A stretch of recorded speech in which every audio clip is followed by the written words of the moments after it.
फर्जी फैजल खान का पहले ये कहानी सुनिए।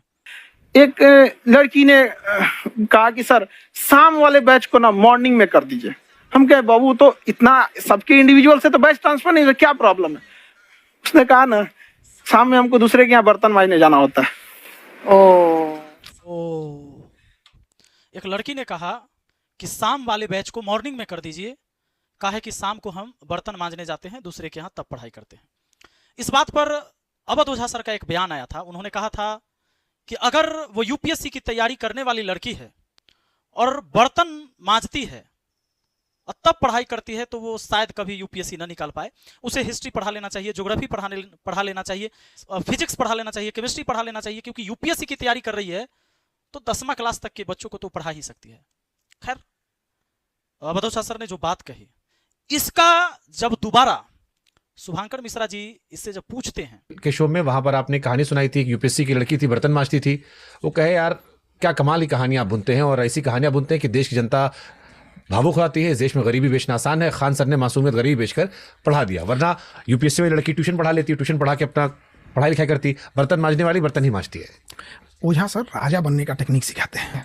मतलब उनका ये कहना है कि जो बर्तन मांज रहा है, जो सब्जी बेच रहा है, उसको आईएएस का बैच पढ़ने का अधिकार नहीं है। नहीं, वो कह रहे उसकी जगह ट्यूशन पढ़ा लेती, भूगोल पढ़ा लेती, हिस्ट्री पढ़ा लेती।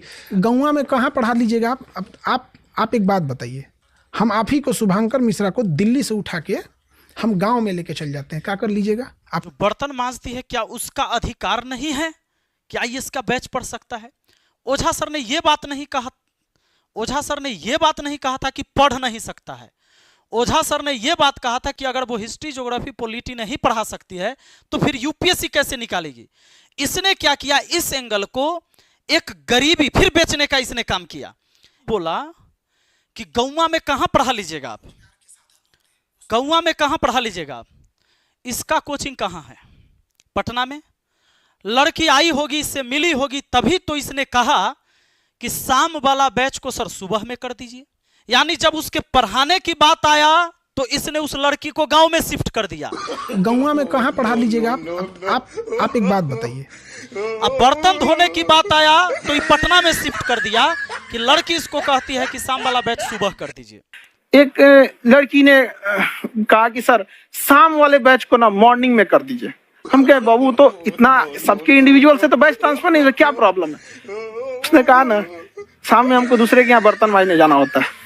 अब कुछ लोग आके ज्ञान देंगे हमको कि हो सकता है वो लड़की ऑनलाइन पढ़ती होगी, तो लड़की ऑनलाइन पढ़ती है अगर, तो उसको शाम और सुबह से कोई मतलब ही नहीं है दीजिए, यानी कि वह स्टूडेंट ऑफलाइन के है।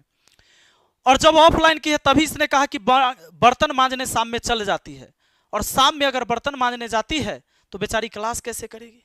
लेकिन जब ट्यूशन पढ़ाने की बात आ गया तो इसने कहा कि गौवा में कहां ट्यूशन पढ़ा लेगी। यानी ट्यूशन पढ़ाते टाइम लड़की गांव में है और जब पढ़ना है उस समय यहां है। तो फैजल खान इतना बढ़िया झूठा कहानी कैसे बना लेते हो? और सबसे बड़ा तो दुर्भाग्य की बात यह है कि तुम्हारे इस कहानी पर भी लोग बड़ा इमोशनल हो जाते हैं। थैंक यू भाई, थैंक यू।